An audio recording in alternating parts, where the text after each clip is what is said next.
Nagawan ko na ng content yung undox at gaya ng inaasahan ko ay marami ang nag-comment na gawan ko rin ang isa sa matindi nitong karibal pagdating sa lechon manok na baliwag. Kaya yan ang pag-uusapan natin sa video na to mga kasangkay. Aalamin natin ang kwento sa likod ng baliwag lechon manok at ang mga bagay na dapat nyong malaman tungkol dito. Pero bago tayo magsimula ay iniimbitahan kitang mag-subscribe kung bago ka lang sa aking channel at mahilig ka sa mga ganitong content. Pakiclick na rin ang bell icon para lagi kang updated kapag nag-upload ako ng mga bago kong video.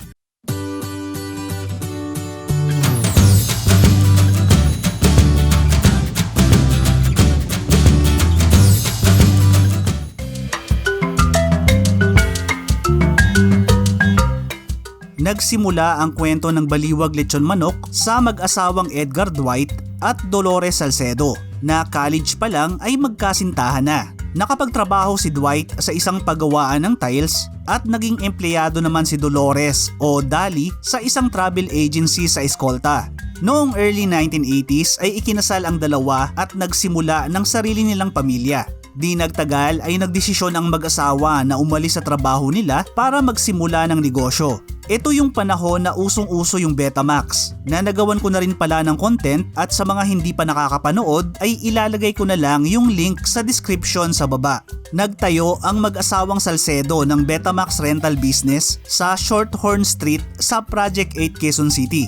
Tinawag nila tong Sara Betamax na ipinangalan nila sa kanilang panganay na anak na si Sara Bet. Noon namang mid-1980s, nagsimulang sumikat yung lechon manok sa Maynila nang nagsulputan yung mga nagtitinda nito sa Quezon City.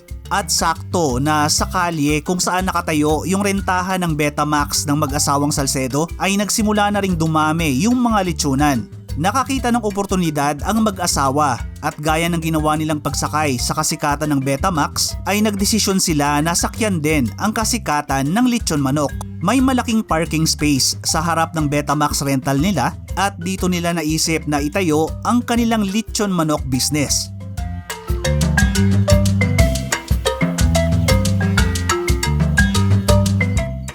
Gaya ng ibang negosyante ay sinakyan lang din ng mag-asawang Dwight at Dali Salcedo kung ano yung uso.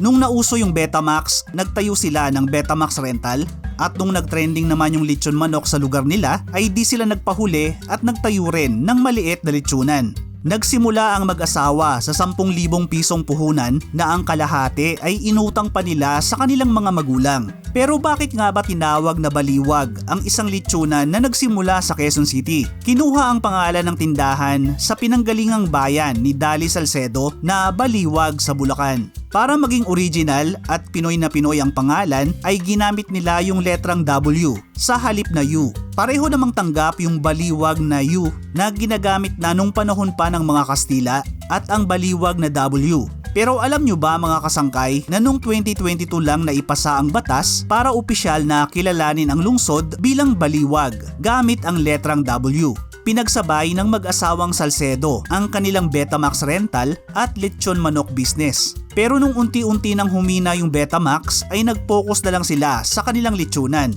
Nung nagsisimula pa lang ang baliwag ay tinulungan ang mag-asawa ng pinsan ni Dali na may lechonan din sa ibang lugar.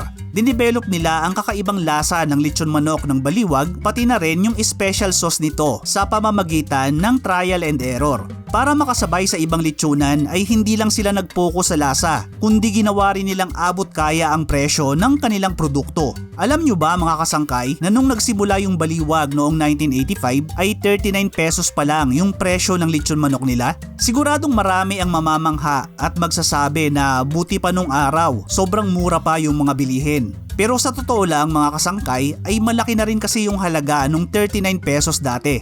Alam nyo ba yung minimum nung panahon na yon ay nasa 50 hanggang 57 pesos lang din? At kung i-compute gamit ang isang inflation calculator, yung 39 pesos noong 1985 ay katumbas na ng 411 pesos ngayong 2026. Yung isang buong manok ng baliwag as of May 2026 ay nasa 410 pesos na yung presyo. Kaya kung tutuusin ay halos pareho lang yung presyo ng baliwag noong 1985 at ngayong 2026. mukhang nagmahal lang dahil sa inflation o yung pagtaas ng pangkalahatang presyo ng mga bilihin at serbisyo sa paglipas ng panahon. Ito yung dahilan kung bakit yung 100 pesos mo ngayon ay mas konti na lang yung nabibili kumpara sa 100 pesos nung nakaraang taon. Kayo ba mga kasangkay, magkano pa yung inabot yung presyo ng baliwag lechon manok? Paki-share naman sa comment section sa baba.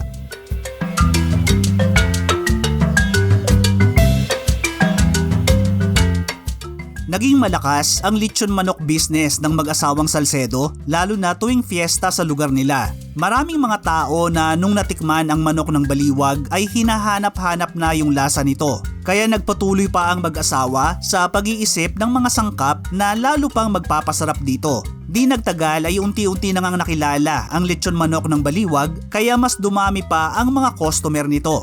At dahil sa ganda ng takbo ng negosyo ay nakapagbukas agad ang mag-asawa ng isa pang tindahan sa Project 6 makalipas lang ang mahigit isang taon. Bagamat nagsimula lang ang baliwag dahil sa fad o yung mga nauso pero mabilis lang din nalaos na mga tindahan ng lechon manok noong 1980s, sa paglipas ng mga taon ay napatunayan nito na hindi lang to isang fad business. Halos nawala na lahat ng mga kasabayan nitong lechonan sa Shorthorn Street pero nanatili pa ring matatag ang baliwag at nagpatuloy pa sa pagdami dahil na rin sa sarap at kalidad ng mga produkto nito.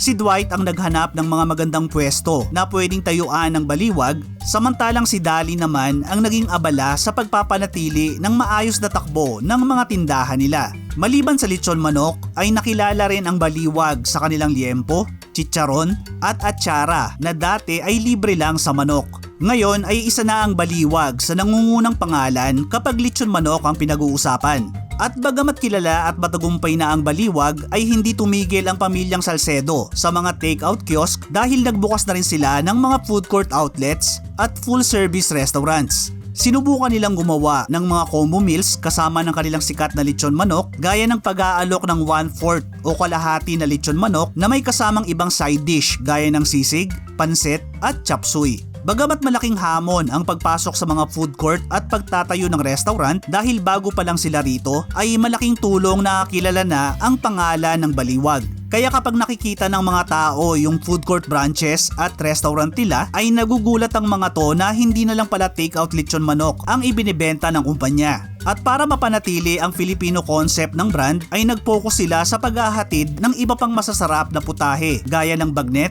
crispy pata, pork barbecue, dinuguan, kare-kare at iba pang mga lutong Pinoy. Di ko pa nasubukan kumain sa restaurant ng baliwag mga kasangkay, pero suki kami ng lechon manok nila. Mas gusto ko kasi yung lasa ng manok pati yung liempo ng baliwag kumpara sa iba. Maliban sa lechon manok at liempo ay madalas din kaming bumili ng baliwag bottled bagoong at atsara. Kayo ba mga kasangkay, ano yung madalas na binibili nyo sa baliwag? Sa mga madalas naman mag-dine-in sa mga food court branches at restaurant ng baliwag, ano yung binabalik-balikan nyo sa menu nila? Paki-share naman sa comment section sa baba.